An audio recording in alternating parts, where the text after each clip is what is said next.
Oops, I messed up.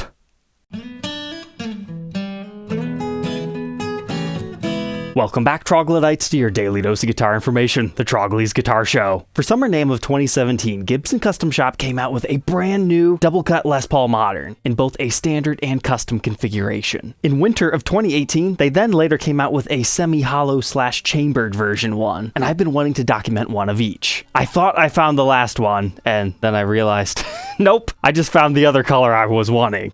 Yeah, so apparently what I still need to review is the custom version, but I was blinded by this beautiful, strange pink Duesenberg copy type thing. So yeah, sure, we already reviewed the Brunswick Blue Sparkle version of this, but let's go ahead and check out what I think is the most iconic color for this series, Pearl Coral. So when these things first came out, a lot of people compared it to like a PRS Custom 24 because it's a 24 fret double cutaway instrument. It's got the narrower humbucker spacing because of that. But as I was telling you earlier, this was the second iteration of the Modern Double Cut before they just axed it because new ownership came in. But this was very similar to the regular Modern Double Cuts, except for they just chambered out the body and they put this eyebrow F-hole, as they called it, on there. And they offered them in some pretty unique finishes. So the one we're talking about today is Pearl Coral, but you also have blue pearl, gray pearl, and white pearl. So you'll notice that all of those have some sort of a metallic sheen to them, so it almost kind of turns green at certain angles, which is kind of cool.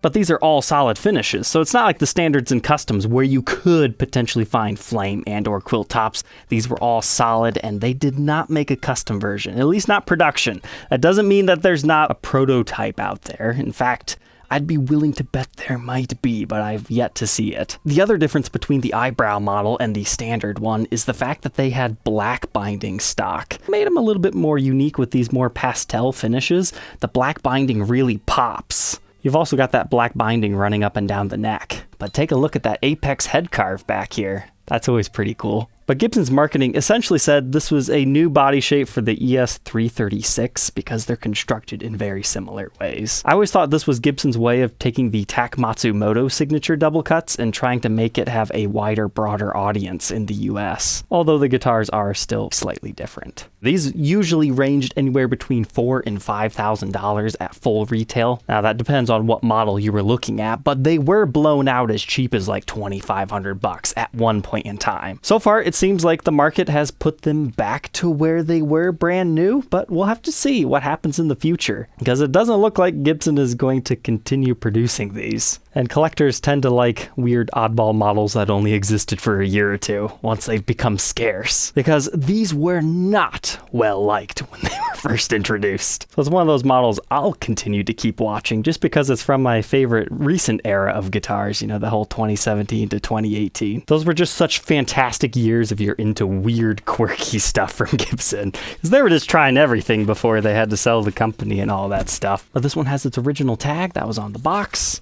We've got a hang tag, as well as our cool little custom shop booklet here. All right, let's go ahead and throw this one on the workbench to take a look at its parts and specs. Don't worry, I'll get a custom one day. I messed up.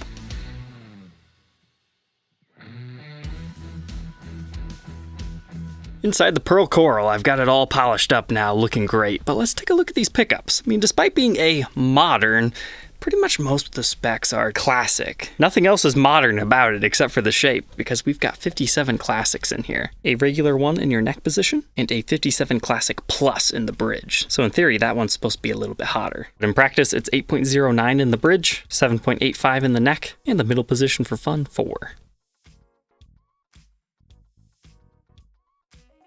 If I remember correctly, one of these we demoed, the neck was actually still hotter than the bridge, so that's why it's always good to check. But our bridge pickup cavity doesn't really have too much sleeping in here for us to look at. But the neck pickup does. You can see our long neck tenon construction. The paint pretty well covers up that maple top, but we'll see it in the back. As far as our bridge and tailpiece setup, very traditional as well. Has a historic ABR1 bridge, no wire retainer on this one. Yes, the saddles will fall out, and has the ABR1 branding on the back. But it is a full weight tailpiece by Advanced Plating Incorporated. As far as your controls, master volume, master tone, and it's just a basic 3-way toggle switch here. But I'm really glad I purchased this. I always thought this was, the funniest color out of the series, so I've kind of always wanted it for my collection because of that. But the whole pearl effect really is fascinating. It's not coming through too well on camera, but you can kind of see what we're talking about here. It's just got like a golden glow to it. But we've definitely got some heavy finish checking on this side. It's just par for the course for metallic and sparkly finishes with nitro. But with the black binding on the edge, it makes the eyebrow look pretty nice. Because it doesn't have binding, but if it did have black binding, it would still look pretty similar. But if you really get up close here, the paintwork wasn't so good around here. You could say the same around here, but I think some of that's just from the finish checking. But here we can see through to the mahogany. What's actually really cool about this model is the fact that it has a comfort cut on the back. Most semi-hollow constructed guitars don't have that because it would be kind of hard to sand away some of the layers. But since this is just a chambered out mahogany body, they can get away with that. But if you get it in the light just right, you can see the two-piece center seam. So moving on from that mahogany body and maple top, we've got a mahogany neck with a rosewood fretboard. 24 medium jumbo frets, trapezoid inlays made with acrylic materials. That rosewood's got a lot of nice lines in it. So once again, very traditional here, except for the addition of black binding with black fret nibs. It's your usual 24 3/4 inch scale length, 12 inch fretboard radius, 1.7 inch nut width, 2.07 by the 12th. First fret neck depth of 0.9, and it increases to 1 by the 12th. Here's what that profile looks like at the first fret and the 12th fret. Just a nice rounded C shape. It's pretty chunky, but not overly big. It's just super rounded without having like a super full back to it. I would just classify it as medium territory, maybe a little bit on the 50 side. As far as the face of the headstock goes, nothing too crazy up here. You just have your regular truss rod with a blank truss rod cover and a lone Gibson mother of pearl logo with no additional decals. Moving on to the backside, here's that comfort cut that we were talking about, and you've got that whole swoop design. It's kind of similar to the Gibson M3, but a little bit chunkier. But you do have a slightly sculpted heel. It's nothing too crazy, but they like to brag about it back then. But here's what the electronics look like. It's your typical custom shop style pots. There's no Gibson branding on them, and it's just a regular 3-way toggle switch. But that's definitely a plain maple top that we've got going on there. You can see the wood grain this way. But there you can see where the maple top joins onto the mahogany body. So it's kind of cool how it swoops up and meets it right there. And that's just the same chambering style as a regular DC model, where it just kind of swoops around here in a U shape. So not a complete center block, it's open right here, as you can see here.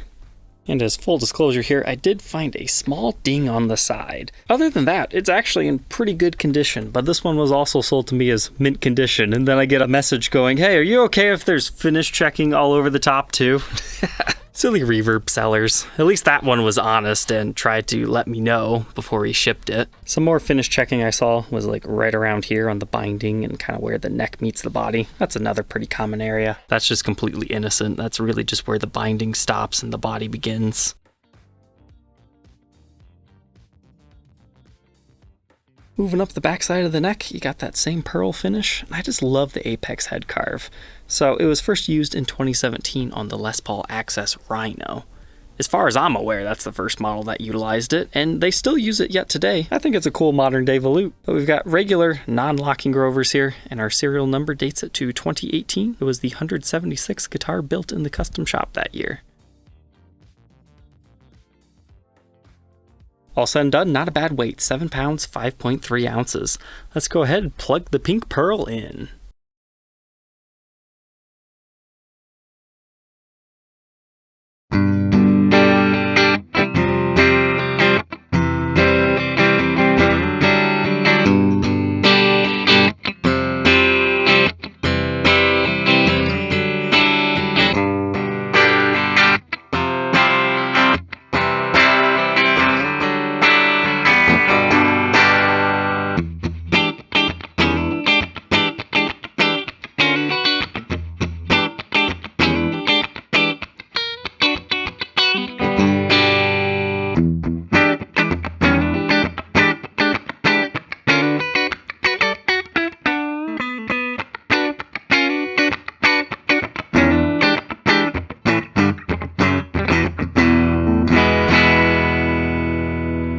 Alright, so you got your typical 57 classic tones in here. I'm actually really enjoying playing this one. At first I wasn't, but then I noticed the action was like way off the fretboard. But that neck pickup nice and juicy.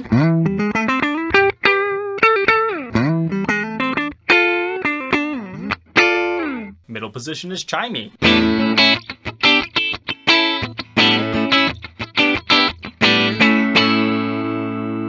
Bridge has the extra bite.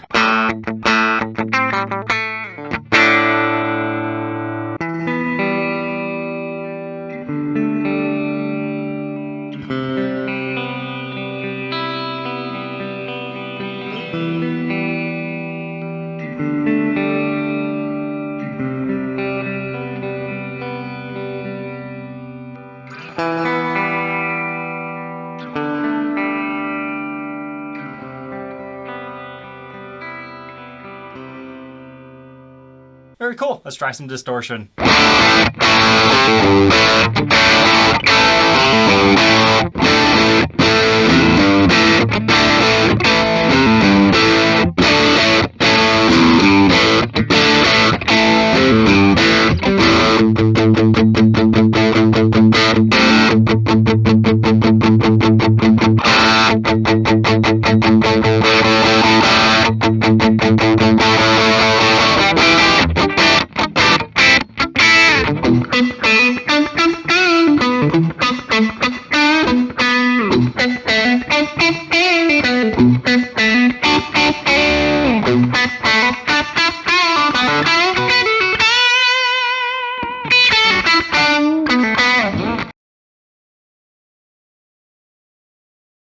Now that we know all about the modern pearl coral double cut, what are my final thoughts on this thing?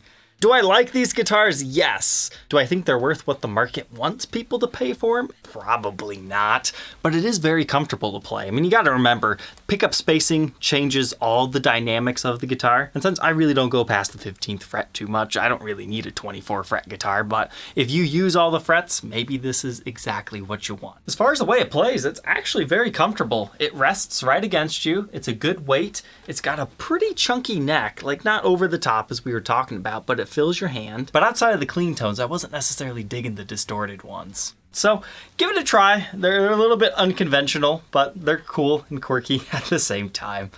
All right, Troglodytes, I hope you enjoyed tonight's episode. Don't forget to like, comment, and subscribe, and we will catch you tomorrow on the next one. Take care. If you enjoyed tonight's episode, you might enjoy another one from 2018 that was a little bit strange. The Year of the Dog Les Paul.